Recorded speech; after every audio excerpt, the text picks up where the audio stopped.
Today, we have the first of many conversations about equity and many guests to come who will share their perspectives and leadership efforts to advance racial equity in East King County. I'm Debbie Lacey, she, her, founder and executive director of Eastside for All, and I'm here with one of my team members, Angelica. Welcome, Angelica. Hi, my name is Angelica. I'm a community response organizer with Eastside for All, and I'm super excited to have this conversation today. Me too, because equity is our foundation. We're all about equity. We're all about it. Yeah. So, because it's such a obviously critical thing of what we do, we wanted to give our listeners some broad vision for how we define it, how we work with it, what it is and isn't on the East Side, because that's big. And when we first formed, it was really important to me as I was thinking about the communities that we would focus on, to think about those who are farthest from justice, right? Those who have the least amount of representation in decision-making spaces on the East Side, those who have the least amount of access to resources, including wealth and income, and those who face the greatest barriers when it comes to opportunities, right? Due to history of structural and institutional racism and present impacts of those too. So when we think about equity, and bringing that to the forefront, we're going to talk about some of those challenges in this particular culture of East King County. So I mean that with a capital C. So Angelica, I was wondering about how, kind of your own journey or path, because obviously you did equity work prior to coming to this team and doing this work. So I'm wondering how you thought of it before and maybe now, if it's different or the same. So in the work that I've done previous to working with Eastside for All, I feel like I learned about equity and I knew kind of what it was, but with the advocacy work that we do here, I'm actually putting it out into real time, into real life, into practice. Right. Not just theoretical. Not just theoretically. Beforehand, it was more theoretical because I worked in the Ethnic Student Center. And so there was less of a weaving between two worlds. It was more like I was in one world, and it was like more of a less advocacy and more of a community building, if that makes sense. And equity still holds its space there, but I had less of the opportunity to apply it into real time, if that makes sense. And so now I feel like with all of the practices that we do and all of the advocacy work we do it with an equity lens, because we must recognize the barriers and inequalities that are present for our community members if we truly want to support them. We cannot support folks without actually consulting them and what their needs are. And we cannot just apply one-size-all solutions to everything, because that would just act as a Band-Aid and not an actual solution to the root cause of whatever the problem is. And so beforehand, I did have an idea of equity and I knew about it in an educational sense, but I haven't actually been able to put it into practice and see how it plays out in real time until this work with Eastside for All. So that has been very exciting. And I've noticed that my perspective of equity has expanded and evolved. And so now I can kind of identify what is equity and what isn't. And it's interesting to see how many people pose equity, but they're actually acting with inequality. And some folks don't know the difference, or maybe they do know the difference, but don't feel like equity might be too radical of a practice to imply into their actual work. So they just say it versus actually doing it. Yeah. Well, when I was growing up, equity wasn't even terminology that was really around. It was all about equality, right? We were coming, in the decade and decades, I won't age myself too much, but following the civil rights movement, right, where it was about equality for all. And although, the civil rights leaders of that time were very much talking about justice and equity, if you really pay attention. If you really listen to it. Yeah, but that language wasn't there. And even though, like you said, from an educational perspective, you were exposed to what is equity, but I even find that today that's really where it stops. People always say it in terms of alongside diversity and inclusion and equity, and they're really not talking about what equity means. And that's why it was so important and very intentional that we called our organization East Side for All. And when you come into us, you see that we say all lives won't matter until Black lives matter. And that sense of commitment to equity now, not the hope that we have, not the aspiration.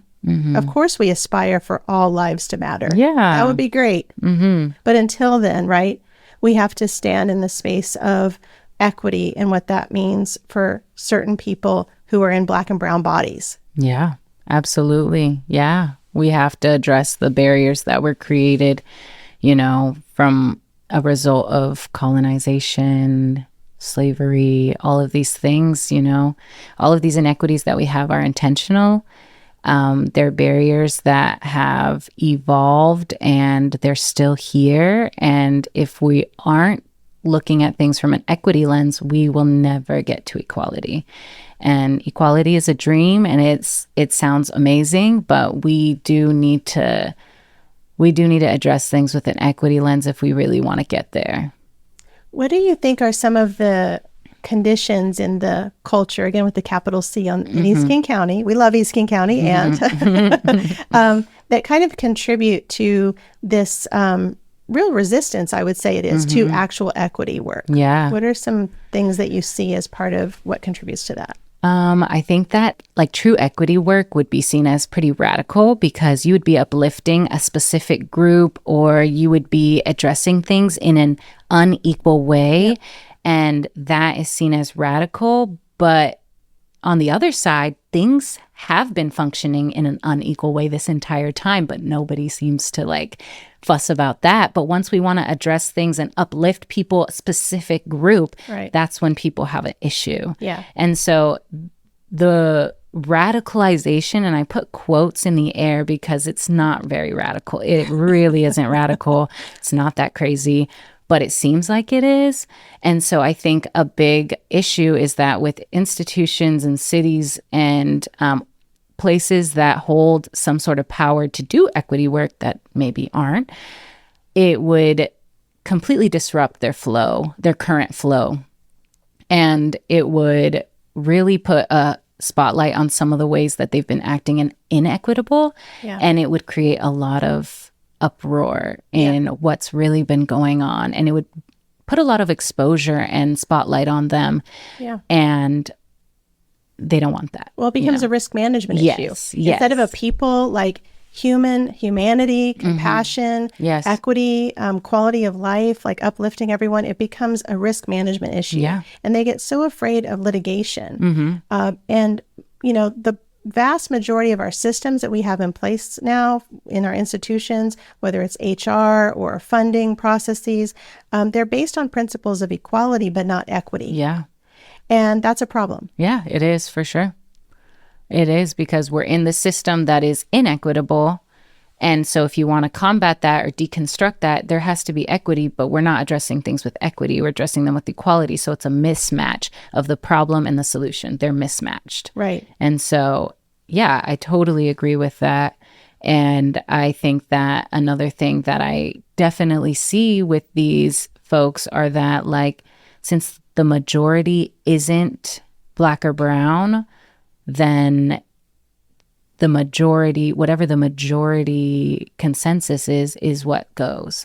And that's not equity. Equity would be looking at those who are most harmed or affected by a certain issue and uplifting that voice and including that in the decision making. Yeah. But unfortunately, we're in a kind of a majority vote type of area. Well, now.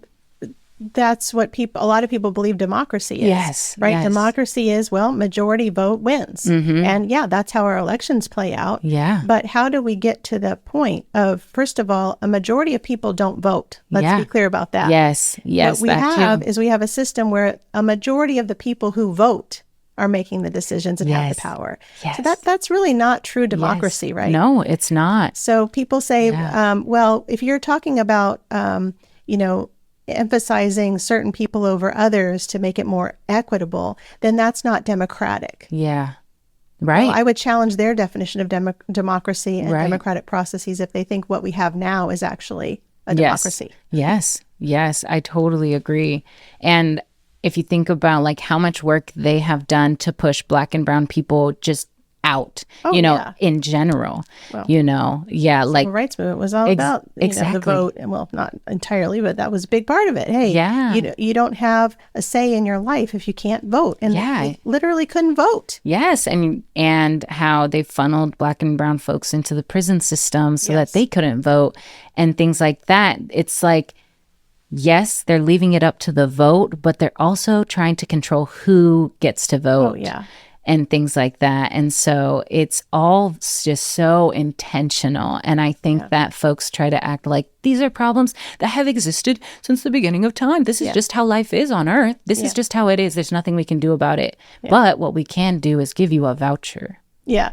Well, it's the myth. It's the myth of meritocracy, of equality, that everybody has equal opportunity. Yes. Hey, we invited you. Yes. You just didn't come. Yes. Or we invited you and you didn't say much. Yes. Or, it's that, Yes. again, going back to the distinction between diversity, comma, inclusion, comma, equity. Those are all interconnected things for sure, but they're different. Yeah. And you can do your darndest to include people and do a great job at including Black and brown people in a room, in a decision-making table, but that doesn't mean you have equity as an outcome. Right. And that's what we Right. see often, is that there are a lot of equity tools that our institutions use to make decisions about policies, investments.